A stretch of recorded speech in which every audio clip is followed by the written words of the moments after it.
games to go. This is Dan Austin, this is Neil Docking, and Neil Docking, they can go fuck themselves. You're not happy with that second half performance, are you? I think they're a joke at 1-0 in second half. I thought they were good 1-0 first half, but I thought second half they were a joke at 1-0.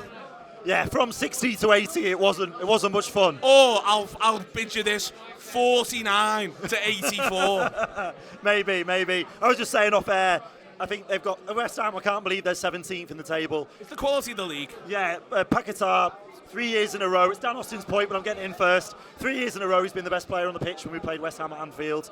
Bowen, I just love as a footballer. Kudus, what a talent. You know, second half, I thought they were excellent, but I did think we were very good in the first half. We were great. I thought we were as fresh as we've looked in weeks. We were the best we've been at 1-0 in ages. Yeah. When it went 1-0, we should have made it 2. They have hard lines for the rest of the first half. It was just a real shame that they lost all the powers at half-time. Yeah, they surrendered the midfield in the second half. They lost. I still think they're looking very leggy. The manager keeps saying they're not tired. I agree with the manager. I think they're not very good.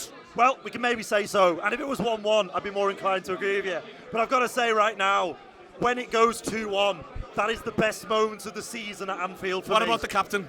What about the captain? What a man. Me and him, we'd still be celebrating now if we didn't have to do this. We'd still be roaring. What a man, what a leader, a colossus. They've strolled really to this title in the grand scheme of things. I thought that when they beat Manchester City at home in October or November, that it was very, very likely they were going to win the league. And since then, they've absolutely strolled to it, and they're 13 clear, and there's ages left.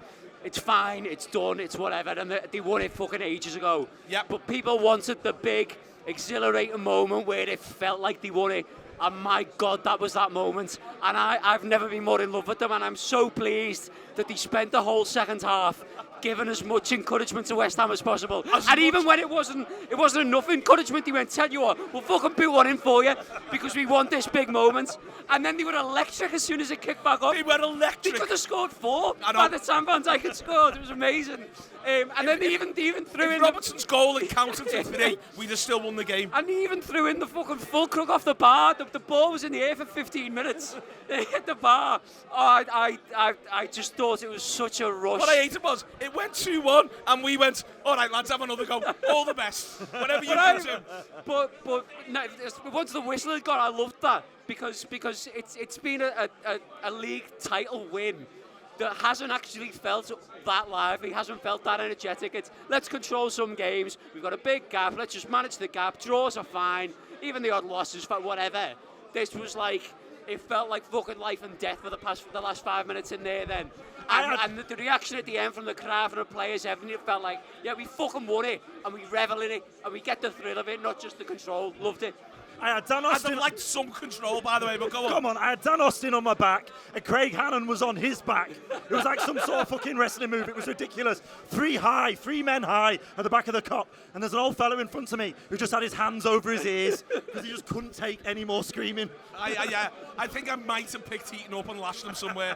I got that excited when it went in because it was all the captain.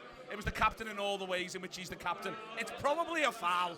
But it doesn't matter, and the referee does not have the balls to give that in front of the cop, which I'm also in favour of, by the way. He just pushes their big man and goes, I'm heading this into the back of the net, watch this. And I'm delighted. That's what football should be in loads of ways. I'm fine with it, as I say. Just do that, there it goes. And then the referee gave us nothing for 5 minutes because he knew he let us have that one. But that's exactly what the big man's about there. And I love the fact that it's his header, his winner, and he'll lift his title. Everything about that, from when it went to 1-1, just felt like willpower. It felt like, no, we're not having this. The ground and everyone on the pitch decided collectively, no, we're just going to force this. And as we said, there were a few that didn't quite happen before it even got to that corner. And I don't think it was like, it was a good ball in, but it's not like a brilliant ball. He's kind. Whose ball was it? McAllister with the corner, yeah, who I thought I was think his delivery was excellent all day. Yeah, he played really well, but it's not like, oh my God, what a ball, he's put on a play for him. I think it was just we're just going to make this happen. And if it wasn't Van Dijk, someone else would have done it with the next ball in or whatever it was. It just felt like Liverpool were not accepting that they weren't winning today.